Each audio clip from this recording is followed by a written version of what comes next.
Hello, my friends. I'm Dr. Rodrigo Rodriguez, Medical Director of BioCare Hospital.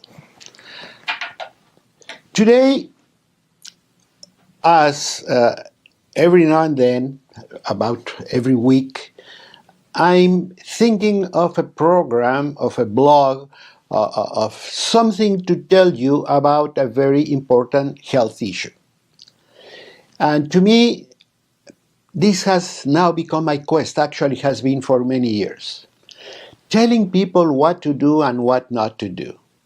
Telling people what to do so they never come to see me as a doctor.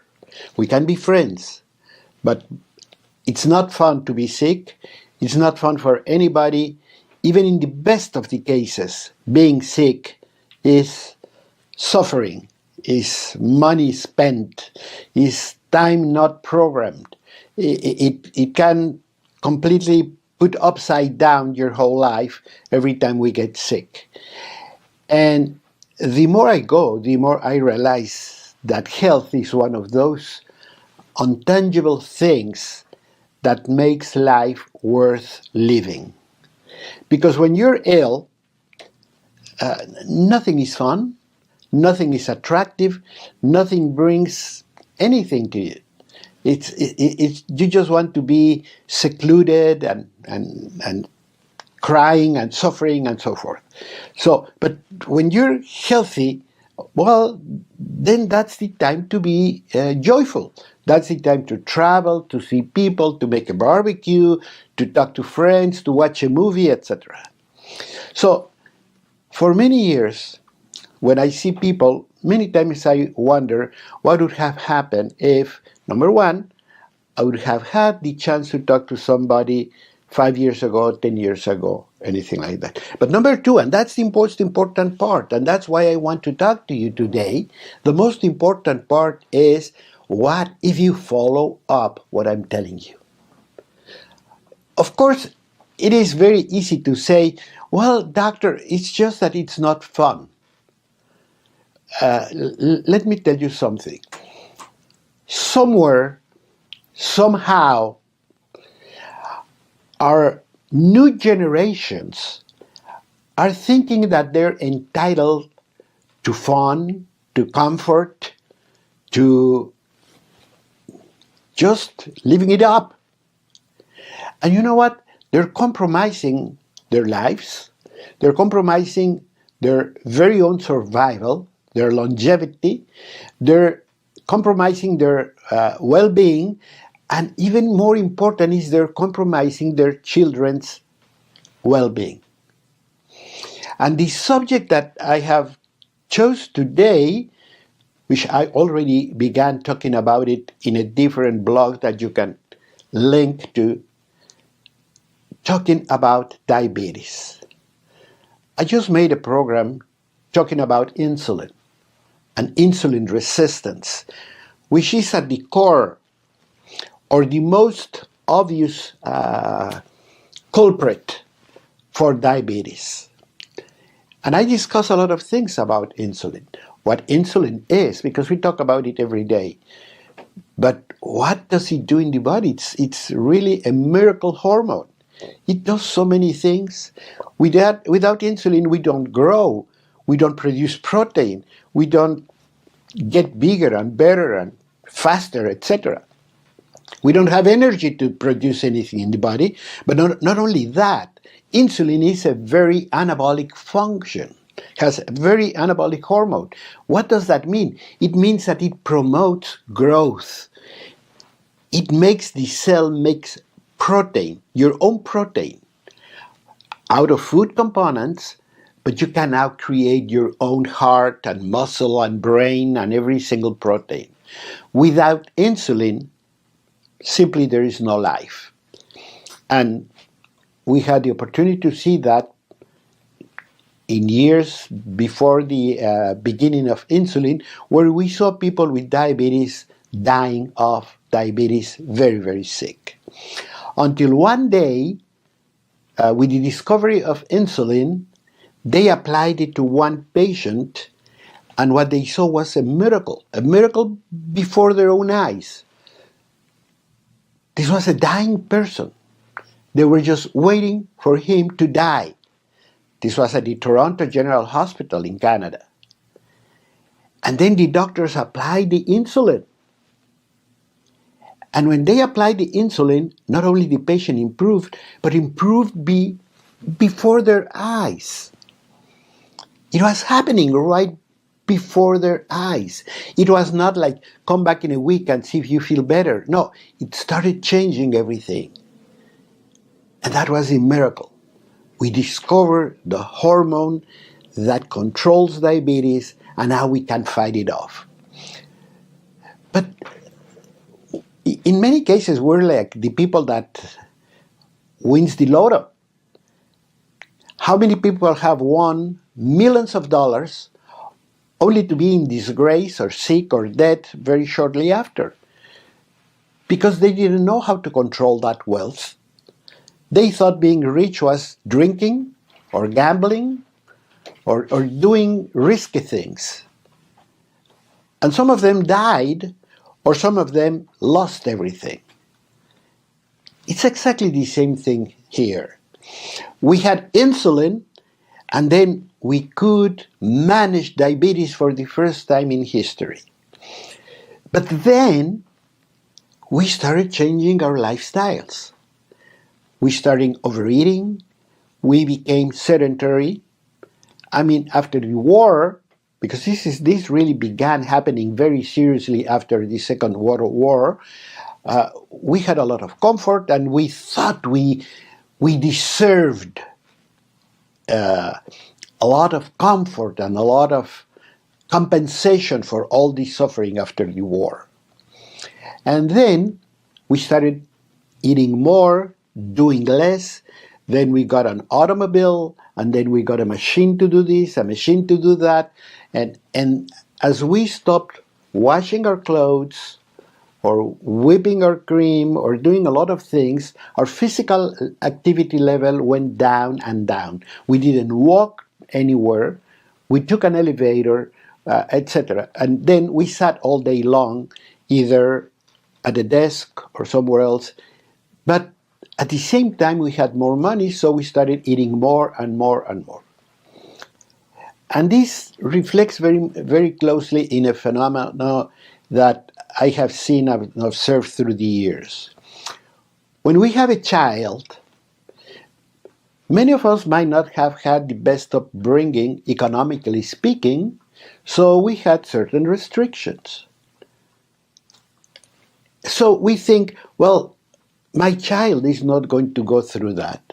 So if he wants this, I'll give him this. If he wants one of these, I'll give him two, etc., etc. So we create an environment where children are overeating. Because if they want an ice cream, we give them 10 ice creams. If they want a soda pop, we buy them a case. If they, whatever, we feel many times by giving all these to children, we're being good parents. Think again. And the worst part is that in many cases, this gratification to children is out of our own guilt, because we are not spending enough time, we're not spending enough education, we're not hugging them every day, so we buy them something. And that way we buy a little bit of comfort for ourselves. Nevertheless, we started creating a problem, which is insulin resistance.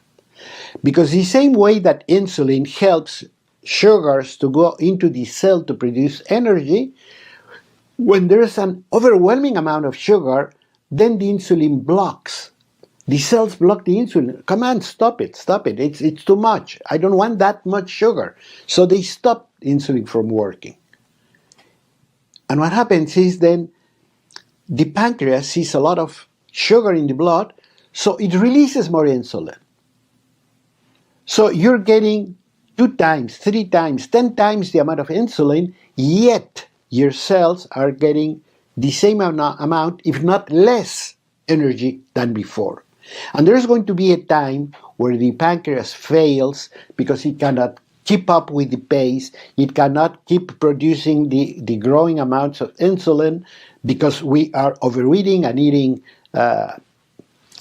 with very short periods. We eat every time, and then it collapses. Finally, it gives up, and then it doesn't produce enough insulin. You go to the doctor, you start losing weight, you start feeling bad. You go to the doctor, and the doctor says, you have diabetes. And your life will never be the same.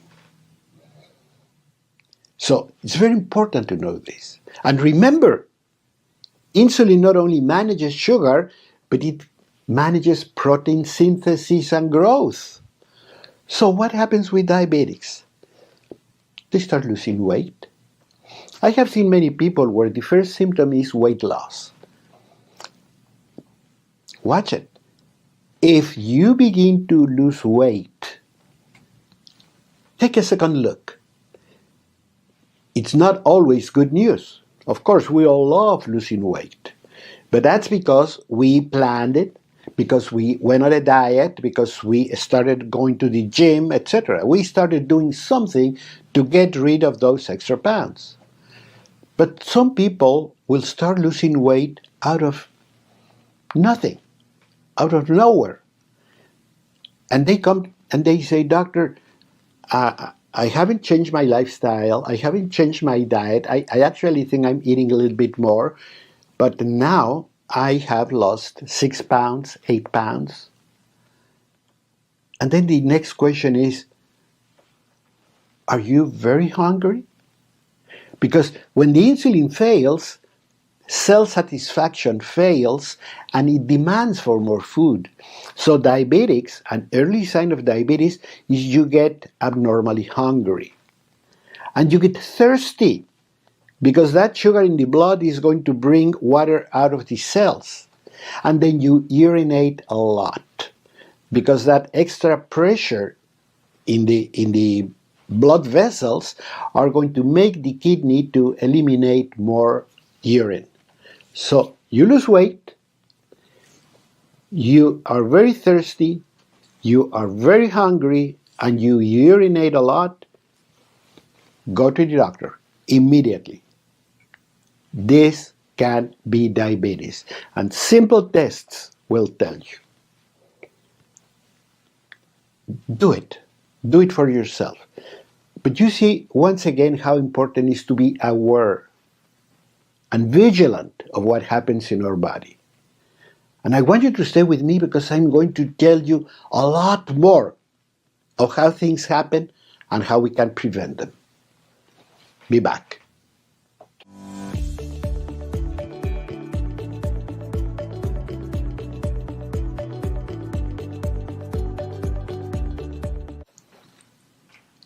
You are with Dr. Rodrigo Rodriguez, Medical Director of BioCare Hospital. And today we're talking about diabetes. We have already talked about insulin and insulin resistance, which are the more obvious culprit of the whole problem. But being insulin, a hormone that affects just about every function in the body, it is not a mystery, or should surprise nobody, that having diabetes means a very complicated metabolic condition. And I say complicated because it affects just about every function in the body. And it's just a chain reaction that begins with insulin resistance. That's why insulin resistance is so important to fight it, to avoid getting into that condition. And even if genetically you are going to be diabetic, you can reduce the impact. You can delay the onset if you play your cards right. That's the dire importance of a message like this. That's why to me it's so urgent that you listen to a message like this, because there's so many things that we can do to change our lives and feel better. I was telling you that I don't know exactly how, and I don't want to get into that. It might be a subject of a whole conversation or a whole seminar about why we have changed so much the ways we live. Our physical activity level is almost nothing. I mean, it is almost ridiculous that you have to get a sneakers and a whole outfit and go to a place because you want to do physical activity, as if you cannot have physical activity at home or at work, as if you cannot just go upstairs and downstairs and vacuum clean. And you put a vacuum cleaner that does it all while you sit and watch TV. Well, let me tell you, there is a British study that shows that vacuum cleaning, when you do it manually, consumes a lot of energy, particularly if you do it well. And what I mean by doing it well is you move furniture, you put things, you clean the drapes, etc. If you vacuum clean a room in a very thorough way, you're going to be sweating. So, but we don't do it. You have to buy an outfit and go to the gym. Start cleaning your home. Start doing your garden. And at work, just don't ask somebody, oh, I just sent a copy to the printer, you bring it to me. No, get up and go. Don't ask for a glass of water. Get up and go. Actually, stand up and sit, stand up and sit. There are many, many research works that show us that just by moving a little bit at the office can be very beneficial. So what we need is we need the muscles to move, because the muscles help insulin a lot.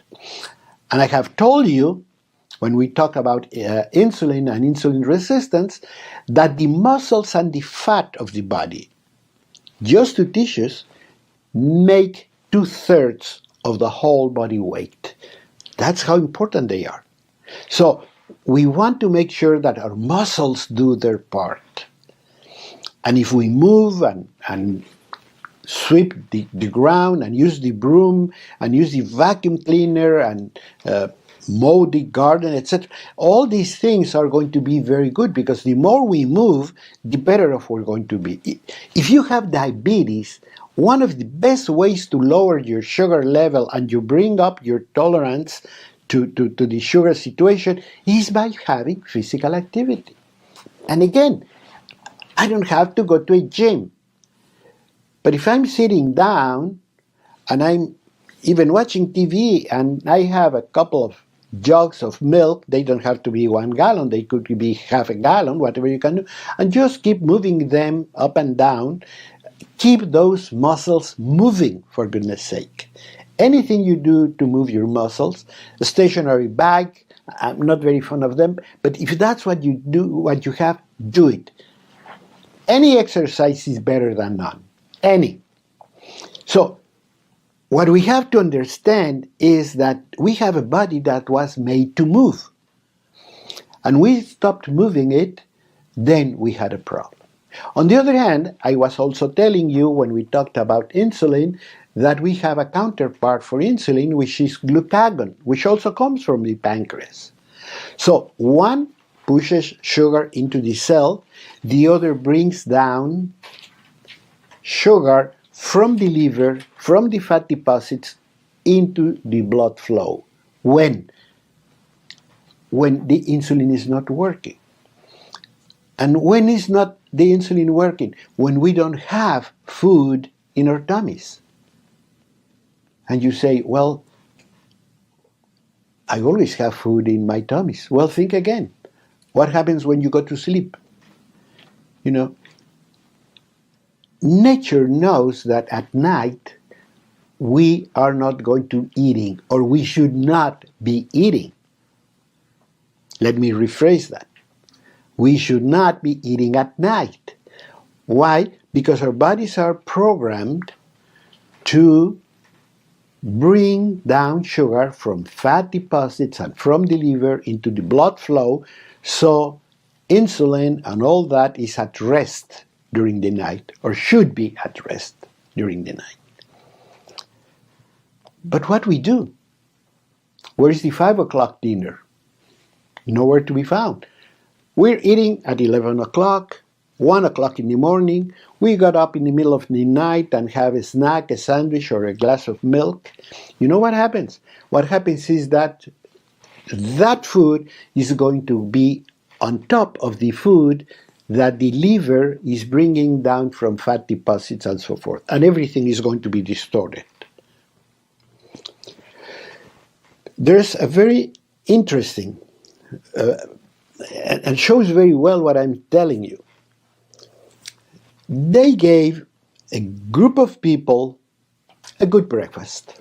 You know, ham and eggs and bread and milk, etc. Just a common breakfast. But very well measured, very well controlled. They took the sugar, the breakfast with everything in it, and then they monitor sugar afterwards. And they saw what they expected to see, that the sugar level went up, and then within 2 hours it was back to normal. That was breakfast, 8 o'clock in the morning. Then, that night, or in a different night, they repeated the same food, another breakfast, but this time at 9 o'clock at night. So they had ham and eggs, milk, etc. Exactly the same food, but at night. As expected, the sugar level went up, but within 2 hours it was almost half down. It took 4 to 6 hours to come down. Why? Because on one hand, we were putting food through our mouths, but also the liver was bringing down sugar from deposits because it was night and glucagon was at work. So we duplicated the effort for the body to get rid of all that extra sugar. And one of the problems where we build resistance is by eating too much, too frequent. I mean, we don't go hours without food. We have breakfast, we have a snack, then we have a coffee with a donut, then we go for lunch, then we have a snack, then we have popcorn, then we have this, and then we have dinner. So we're bringing food every now and then, every now and then, every now and then. This can be overwhelming to the body. And what the body does, it blocks insulin action. So we have all that extra sugar that goes nowhere. What does the liver do? Turn it into fat. I don't have to tell you that if you eat too much, too frequent, you know where that food is going to. It goes to your love handles, it goes to your whole body, you're going to gain weight, and then you're going to start damaging your whole body and the whole architecture of your body. Not only that, but once again, you're not producing quality protein because insulin is not working. So it's a lot more complicated than just a sugar level. And I have to tell you something, there's recent medical research that shows that insulin resistance can begin at the womb. If your mother during pregnancy was doing exactly what I'm telling you, eating too much, too frequent, the child is going to begin creating insulin resistant. And by the time you're born, you're already doomed. And I don't have to tell you, just go to a shopping mall and you're going to see that like parents, like children, fat. Of course, they also share the same eating habits. Thin, because they probably share some of the physical activity habits. So I'm not telling you something that's far-fetched. I'm not telling you something that is not easy to understand. The more I see it, the more I understand it.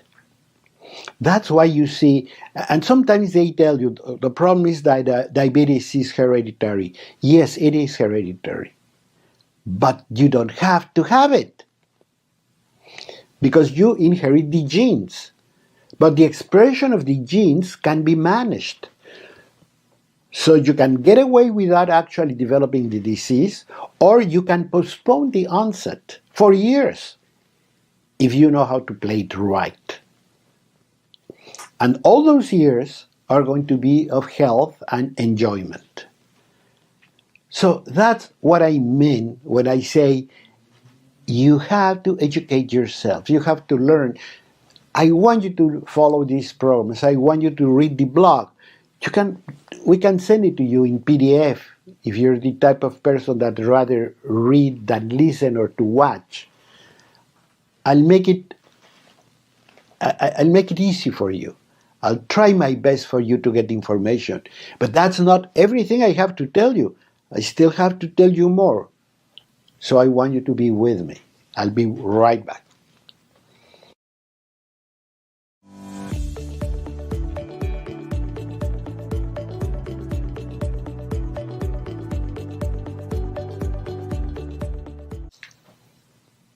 I'm Dr. Rodrigo Rodriguez, Medical Director of BioCare Hospital. And today, we're talking about diabetes. We're talking about diabetes, insulin resistance, but we're talking about diabetes as a disease. We all know it's a disease. It's a metabolic disease. It is an inflammatory disease. It is a catabolic disease. It is an energy or lack of energy disease. Is a weight loss disaster. But it can be a disease of just about every organ. And that's what we're going to talk about for a little bit. Because we have many times, might be for our own comfort, but we many times consider that diabetes is a disease that is going to affect our sugar level. So if you watch the TV ads, well, they're very positive. You have diabetes? I'll give you this, and your sugar level is going to be fantastic. And they show you running and enjoying and living very happy. But nobody tells you have to make lifestyle changes. They don't tell you. They just tell you, you take this and you're going to be fine. The other thing that nobody tells you is, if you have diabetes, you have to take this or that or the other, but it's going to be for the rest of your life. In other words, if you're diabetic, at this point in the 21st century, there is not a cure. There is not a way to go back. You're diabetic, you are diabetic for good. And you can manage it better or worse, but you're going to be hooked to some sort of medication. And of course, to follow up, medical follow-up, laboratory follow-up, etc., etc. So, it is not just a sugar level disorder. I wish it were that simple. Because the same way that Banning and Best at the Toronto General Hospital discovered that insulin could change that for the better, well, they didn't see at that point that that was not enough. And the joy for the discovery of insulin was rapidly obscured by the development of insulin resistance and diabetes in staggering numbers. The amount of diabetic people diagnosed in 1950s is just a poor shadow of what we have in the 2000s and 20s.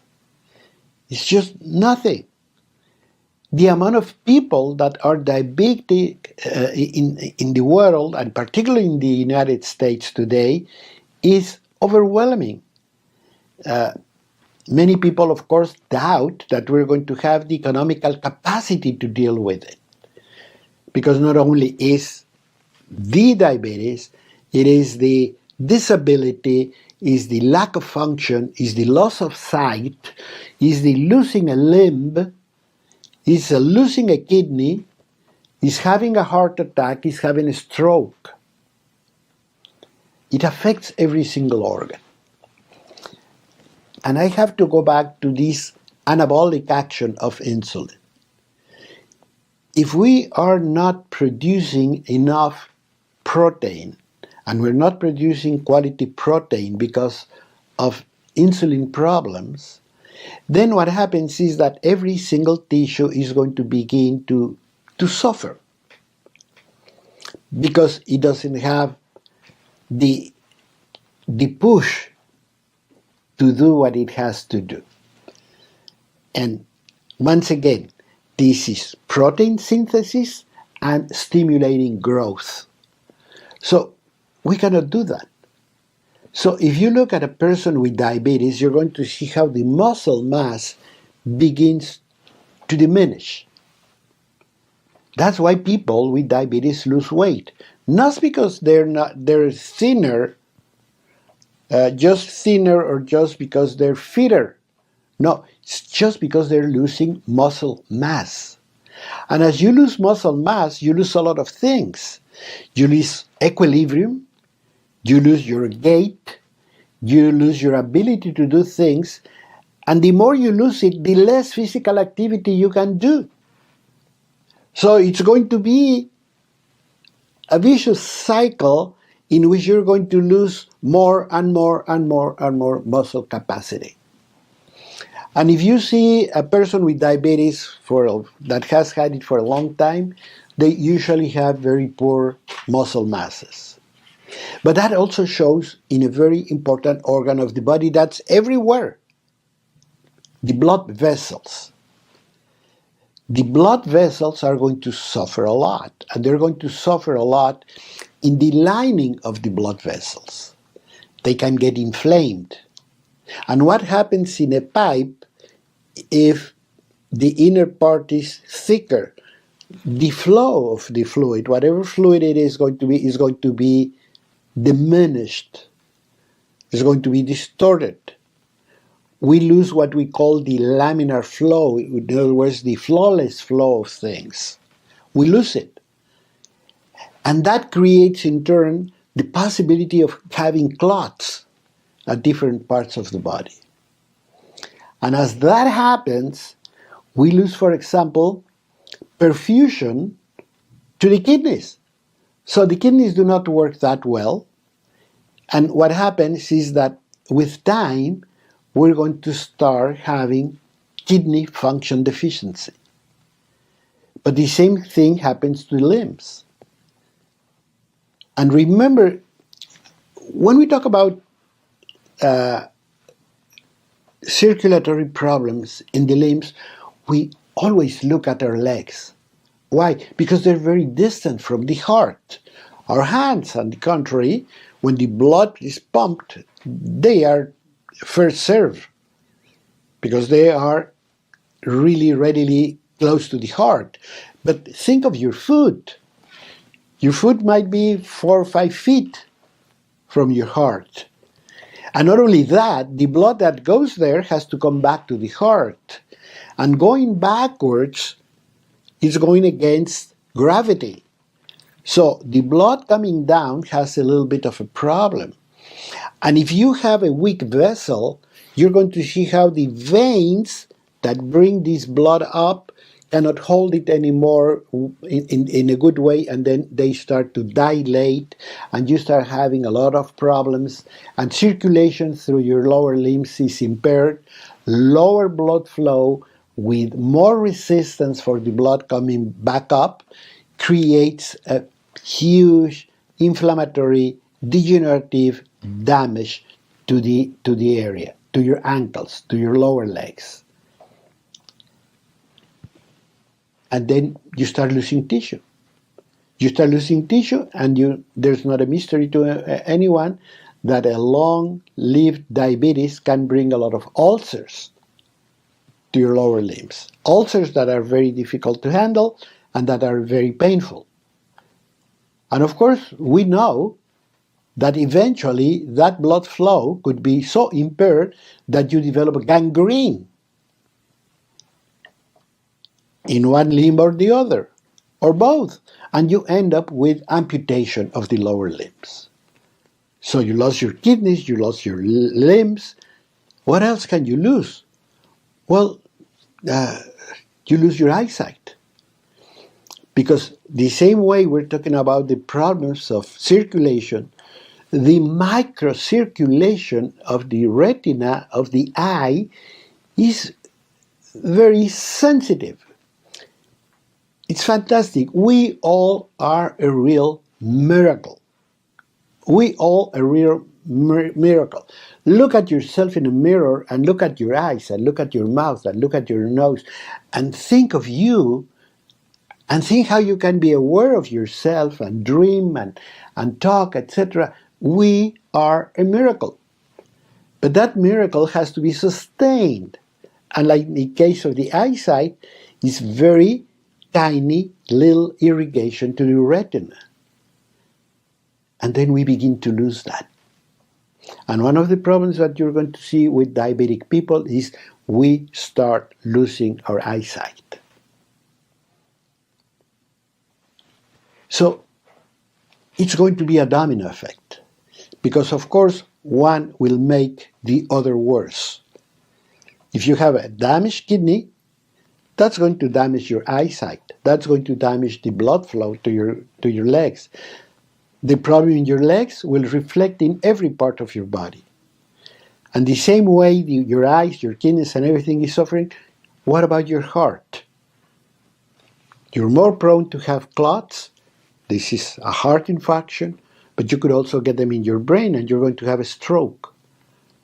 So diabetes is a very complicated disease. Don't think of it as a sugar disorder. It's a completely wholesome metabolic disease of the whole body. There's not one part of your body that's not going to suffer.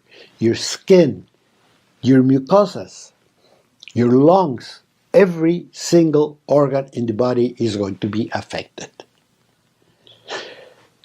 So there is no way you can think of it as in a very light way. I think it's a very important disease, and it is even more important the fact that we're seeing it more and more and more frequent. And if we're seeing more frequent, if we're seeing it in younger people, it's the time to push the alarm. Something is happening. Can I do something? Can I change all this? Can I begin actually from the pregnancy? If I want to have a child, am I ready to face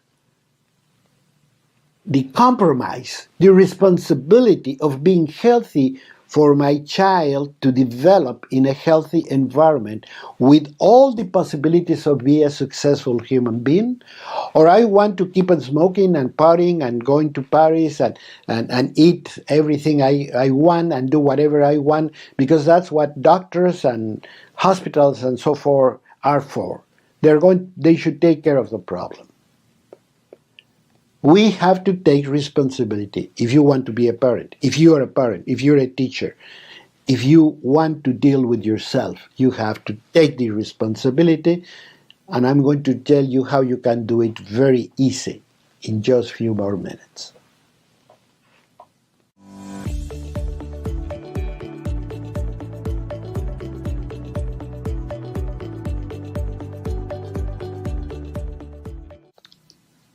You are with Dr. Rodrigo Rodriguez, Medical Director of BioCare Hospital.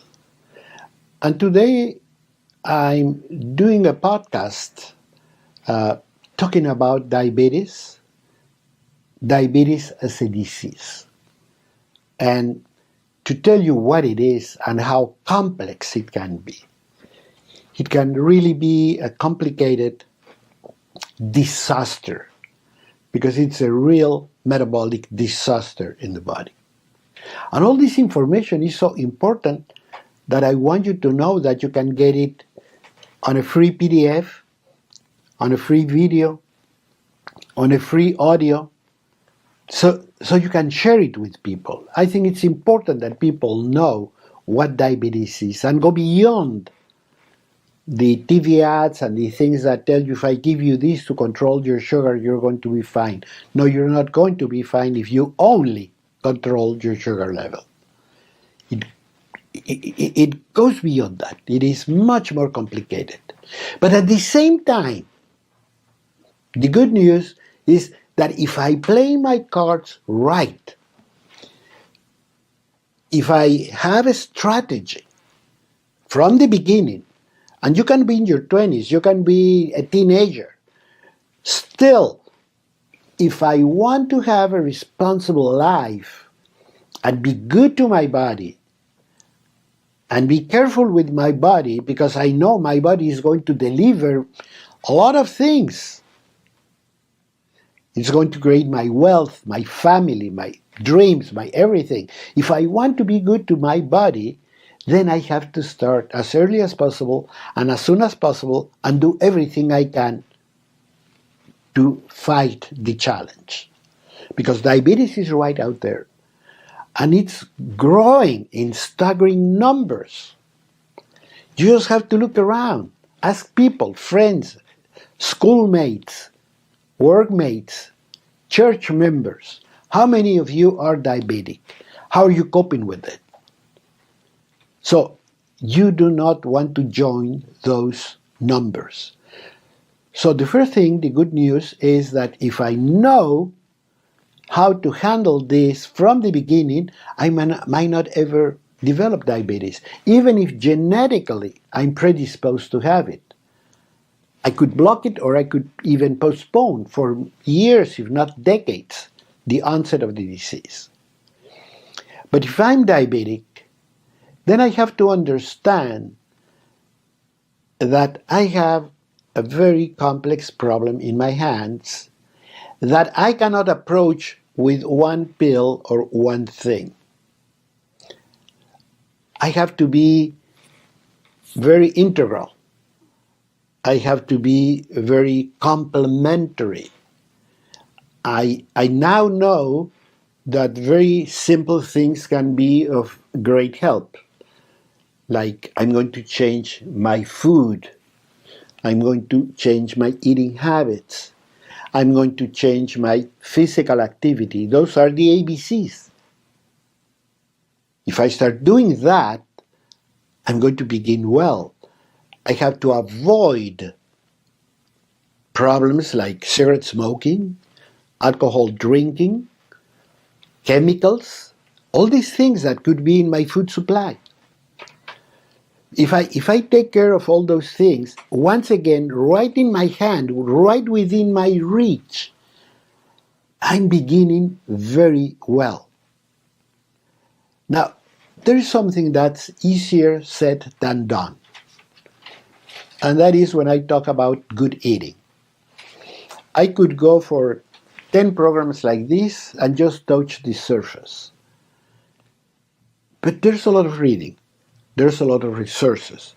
There's a lot of videos and blogs, etc., where you can learn and learn and learn. And the more you do, the better off you're going to be. It used to be, this is a species that now it's been extinct, that we all had a housewife at home. And she made all the food for us and made sure we ate well and we ate what we should. That doesn't exist anymore. So we have to take that part in our hands, and we have to learn how. And again, easier said than done. So I ask you to join me. I ask you to follow me. I ask you to ask questions. I want you to call our doctors or click on BioCare Hospital and learn more about it. And don't be shy. You can ask any question, anytime, free of charge. Doctor, I like asparagus. Is that okay if I do this? Doctor, I like beets. What benefit can I get? Anything. You see, there is a common saying that says that there's not such a thing as a dumb question, but there are many dumb actions. So ask a question. Even if you think it's dumb, ask a question. And that's going to help you out to learn better how to eat. We all know the ABCs: fresh, local, cook from scratch, avoid packed foods, chemically processed foods. We all know that. But you can go step by step, learn more and more. And for that, I'm at the social media of your choice. Ask a question. If you're thinking of doing something for you or for your family this Sunday, let's talk about it. I'll help you. I'll advise you. I answer personally all my emails. So don't worry. The great thing about emailing is you can ask the question whenever you want, and I can answer it the same way. I could be at home, I could be anywhere, and still answer you immediately. So don't be shy. Ask questions. But then if you have diabetes, please don't make mistakes. You have to know that you have a complex metabolic disease in your hands, a systemic inflammatory disease, that as we speak, you're losing protein, you're losing substance, you're losing energy as we speak. So the sooner you act, the better off you're going to be. I would urge you to take a look at a BioCare Health Getaway. 10 days at the hospital. You're going to be thoroughly tested. You're going to be tested also for inflammatory markers. We're going to test you for a lot of functions, immune functions, etc. So what we're going to do is review the whole condition and kickstart a program for you. That also, hopefully, will give you the commitment to change your life for better. The profit you can get from it, the benefits you can get, go well beyond your expectations. We have treated diabetic people for decades, and we're very happy to see people that either began with the mild problems that have gone through many years without any need of medication, or people with serious diseases that have gone through a very good condition, and they are improving and they're living their lives to the fullest, etc. So I want you to think of that, because this is serious. I will not be telling you to do that. The same I'm telling you, call me and I'll help you to guide you to face the problem from the prevention point of view. I'm telling you, if you have a problem, if you don't feel you're getting the progress that you think you have, then calm down. You have to calm down. You have to do it seriously. You have to do it with the doctor, with the blood tests, with the live blood, with everything. A very common problem with diabetic people, for example, is the increase in blood thickness. And that's very easily controlled with proper management and supplementation. And once the blood becomes a little bit thinner, just a little bit thinner, blood flow improves. And as blood flow improves, everything starts to change for the better. That's going to be one of our objectives, to fight inflammation, because we want those blood vessels to open up. The swelling many times you see in your legs, it's within your blood vessels. So think of a blood vessel that's inflamed, it reduces its caliber. Let's bring it back to normal, or as close to normal as possible, so blood flow can come back again. and heal. Life is in the blood, definitely. So blood is healing. Blood has everything your body needs to heal, but it has to flow, and it has to flow abundantly and freely. That can happen in just 10 days in a BioCare Health Getaway. If you have a vacation coming and you're diabetic, planning doing this trip, plan in being together. Let's meet. Let's talk about it. Let's start you on this program. You're going to enjoy it. This is not a hospital when you're going to be tied to a hospital bed. You're going to have a total different routine. You're going to have award-winning food. And you're going to see that having good food is enjoyable and fantastic. All you need to do is to turn your attention. All you need to do is shift. We have to shift our ways. And not only that, but you're going to learn a way that hopefully is going to turn you in a preacher. Hopefully you're going to go back to work. Hopefully you're going to go back to your own church. Hopefully you're going to go back to your own family and teach them what and how to do it, and bring them into your club and make a party and make a Sunday barbecue, but choosing healthier choices and making everybody happy and healthier. And that's going to bring joy, and I can tell you it can bring longevity. So think of it. See that what I'm telling you makes a lot of sense. And any questions, any comments, call me. You have a toll-free number? Contact me. Any social media of your choice. And watch these and other blogs. And I would specifically recommend you to watch the blog about insulin and insulin resistance. I want to see you next time. Please come back with me for the following broadcast.